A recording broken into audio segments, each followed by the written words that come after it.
pe perdre.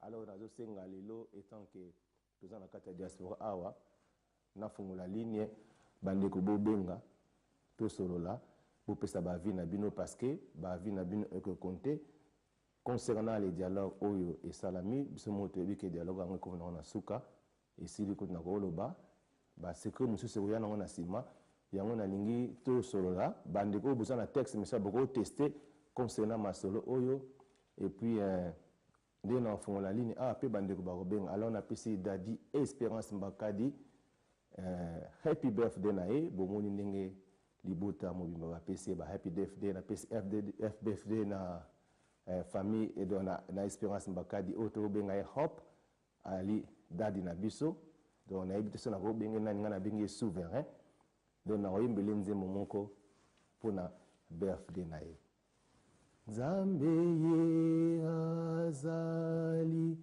Nzambe solona kobanga te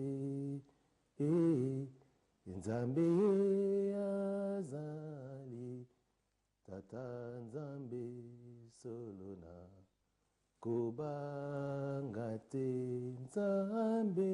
Nzambe ye azali Tata solona kobanga te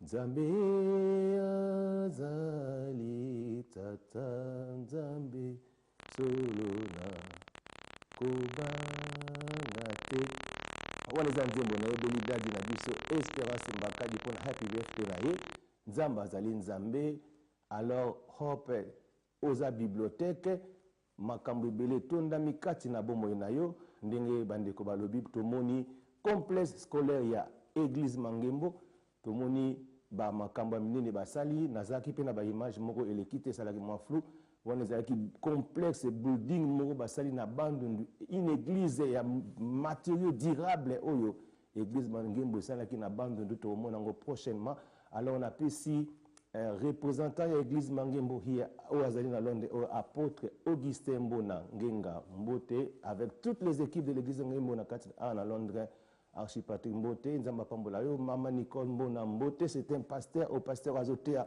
Malamu Lobi Bazana enseignement mo bazopesa sur 117 Brice Grove Rove na N17 na Tottenham dans Bandeko bokiti na libula Brice Grove Botamboli kaka na gauche na bino na numéro 117 église ezali wana à partir à 9h bazana enseignement moko terrible au bazo pesa eza enseignement zo kangola alors ndena lobike tozo sola sur les masolo amboka to moni ndenge Alexis Tambwe alobike c'est vraiment impossible pour la élection et salama na 2016 oyo alors selon ndenge bayokanaki eza pe na Vital Kamerhe Yépe a pesaki accord naïe. Alors pour Vital Kamerhe, il a accepté que le chef d'État a continué naïe jusqu'à l'élection Ekosalama. Mais élection Ekosalama a partir à base. Alors on a une fois la ligne bandeko tout solo là parce que tout ça quand on a dialogue. Pour ceux qui ont solo ça dialogue.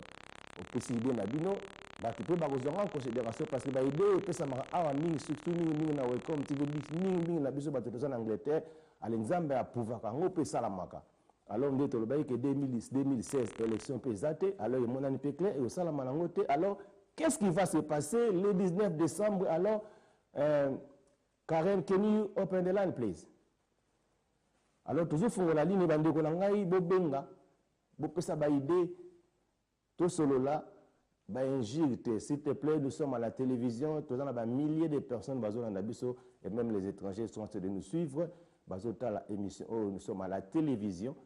Donc, Bobenga, tu contribuer tout solo là, concernant le dialogue, pour ça, tout ça, dans le cadre de dialogue PKK, tout solo là, le 19 décembre, qu'est-ce qui va se passer, tout ça, la nini, parce que il a accepté, ce n'est pas moi, il a accepté que le chef de l'État, le président Joseph Kabila Kabange, fils de la paix, qu'il continue dans le mandat naïe, où il y a bien 3e mandat, wana Kamerhe. Alors, comme suspect, mais moi, ce que je sais, Dieu veut que notre pays ait en paix, un esprit d'amour, parce que l'amour est capital. Lorsque nous avons l'amour au monde, bato surtout bazana boyokani ba manipulateur bazala te.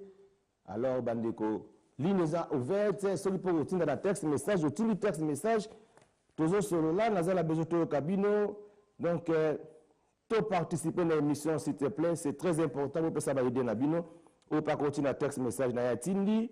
On est en train de parler toujours sur le awa ba texte message botinda bobenga na téléphone ezali ouverte tout sur la bo pesa ba vie nabino. Je suis en train d'attendre ba phone nabino bobenga bandeko toujours le bateau sur la kaka ou akobenga tatina ta texte message na yeto yokaye awa nazana texte message moko yi a epa ya Maïle Ziko Honoré alobi tout le monde sont d'accord pasteur. Alors Maïle Ziko Honoré, que Dieu te bénisse, alobi tout le monde sont d'accord. Voilà, c'est lui qui a dit ça, Maïle Ziko Honoré Zamba Pambolayo. Alors ba texte monsieur Zoye Bela wa bandeko boko tina ba texte boko pour benga nazana texte moko awa ndeko yo Gabriel Djibril Louhazi. Alors, je vois que dans cette année, beaucoup de Congolais vont chercher l'époux sur la tête de quelqu'un qui a la calvitie, qui est vrai Congolais et qui ne l'est pas. À part les pygmées, personne ne peut se prévaloir de dire dans ces pays qu'il est vrai Congolais. On a Gabriel Djibril Louhazi. Alors, bandeko botina ba texte message zoye bele awa. Bandeko nangai nazala bezo pe bobenga to sola na phone. Alors texte zebele awa frère a commis alobi un délai qui échappe aux Congolais. Regardez les noms de Kamere et regardez comment Tambwe écrit son nom. Vous verrez qu'il y a un fait intriguant auquel les Congolais véritables n'ont jamais fait attention. La lettre H, simple et concise. Wana ezali frère nabiso noble lisung. Il peut communiquer par exemple compliqué na comprendre dans le bon. Bandeko botina ba texte message o akobenga bengi. On est en train de contribuer pour na makambo ezoleka na Congo na mboka na biso concernant les dialogues concernant bandeko yo bazana besoin to bakokende na élection ou bien le 19 décembre qu'est-ce qui va se passer.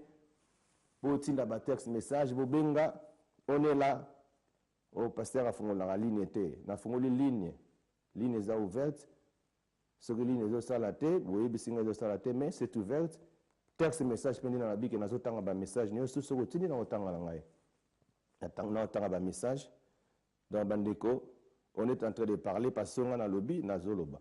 Donc, moi, j'ai parlé, on appelle ça message qu'il n'y a pas d'élection présidentielle 2016, au Salamate, et au Salamate.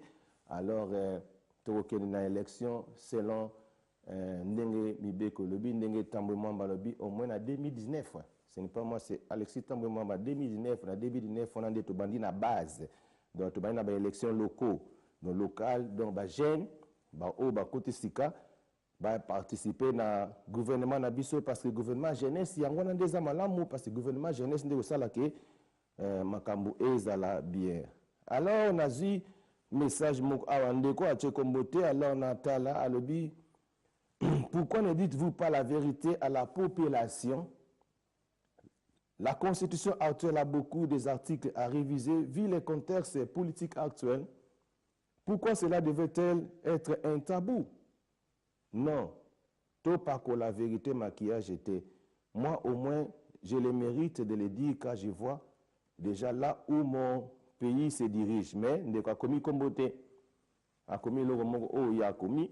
Toyo Kiango, na moni zapement idée bien, na bandelango pour un bon entendement à bandeko. Le monsieur a dit, pourquoi ne dites-vous pas la vérité à la population? La constitution actuelle a beaucoup des articles à réviser. Vu les contextes politiques actuels, pourquoi cela devrait-elle être un tabou? Non, tout pas que la vérité maquillage était. Moi, au moins, je le mérite de le dire car je vois déjà là où mon pays se dirige. À Tchekombote, Nzamba Pambolayo, mon frère. Alors, il y a quelqu'un en ligne.